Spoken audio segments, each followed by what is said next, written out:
이재명 당대표의 속개선언으로 제93차 최고위원회를 속개하겠습니다. 네, 회의를 속개합니다. 먼저 이재명 당대표의 모두 발언이 있겠습니다.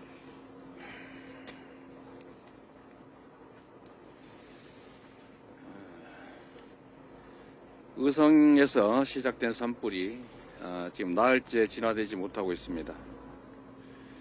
어제도 안동 같은 북동부권 4개 시군으로 산불이 확대돼서 그 지역이 초토화되고 있습니다. 특히나 심각한 건 인명피해인데 현재 산불로 18분이 돌아가셨다고 합니다. 고인들의 명복을 빕니다. 당국이 헬기, 인력, 산불 진화 차량 이런 모든 수단을 총동원하고 있지만 건조한 기후, 강풍 때문에 진화가 매우 어려운 것으로 보입니다. 동해안 산불, 또 강릉 울진 2022년 산불에 이은 세 번째 큰 규모의 산불이 계속 진행되고 있습니다. 더 이상 인명피해가 생겨서는 안 되겠습니다. 힘들겠지만 소방당국이 또 산림당국이 최선을 다해 주시기를 부탁드립니다. 산불이 진화될 때까지 총력적 대응이 필요합니다. 대피소 등에서 임시방편으로 지내고 계시는 이재민들에 대해서 지원도 신속하고 충실하게 이루어지기를 바랍니다.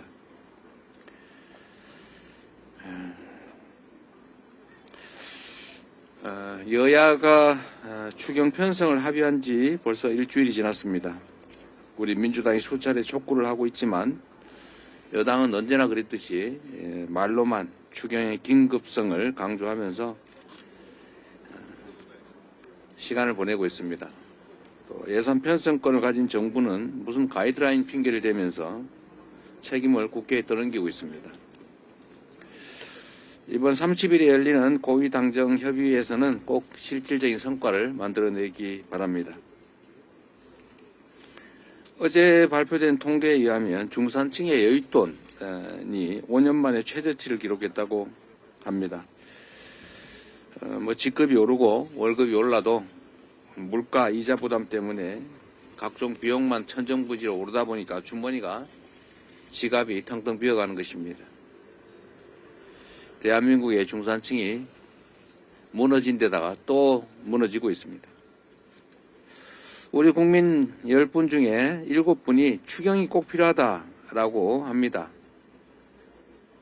지금 국민 대부분은 경기 침체로 너무 큰 고통을 겪고 있습니다.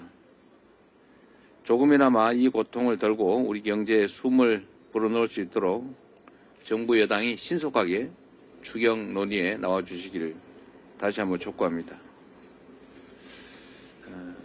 현장에 우리 국민들, 많은 사람들이 겪는 이 어려움에 대해서 국민의힘이나 또 따뜻한 방에서 호의호식하는 고위 관료들이 느낌이 없긴 하겠지만 그래서는 안 됩니다.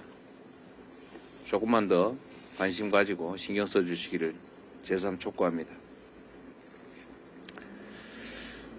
헌법재판소 판결이 4월로 미뤄질 수 있다는 보도가 나오고 있습니다.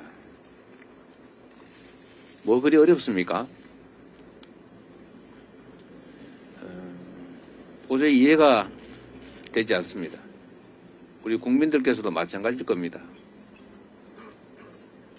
뭐 그리 복잡한 사건도 아니지 않습니까?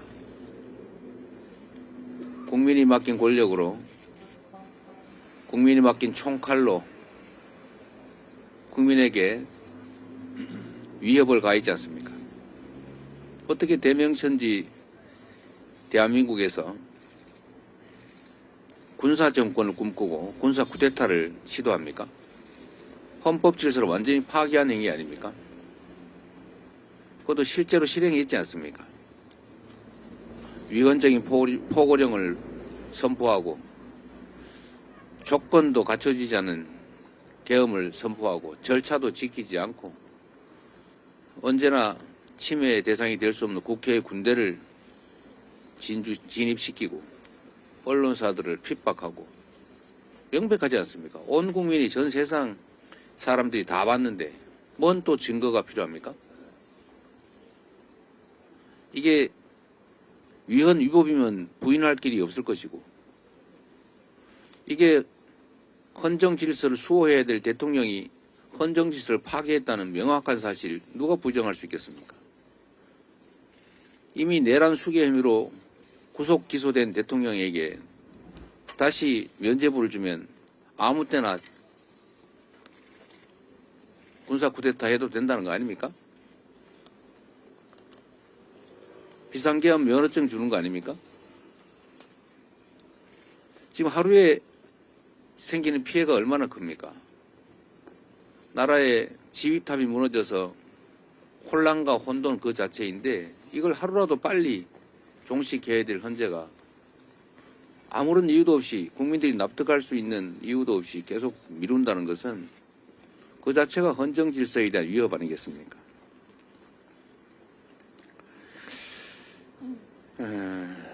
골드만삭스까지 우리 경제 성장률 예측치를 또 0.3% 하향했습니다. 경제가 어떻게 살겠습니까? 박근혜 탄핵 당시에 갈등 비용이 1,740조 원이었다고 합니다. 그런데 윤석열 대통령의 이런 친위 쿠데타로 인해서 촉발된 갈등 비용은 2,300조 원쯤 될 거라고 합니다. 저런 사람들이 생기지 않습니까? 국민들 사이에 왜 싸움 나게 만듭니까?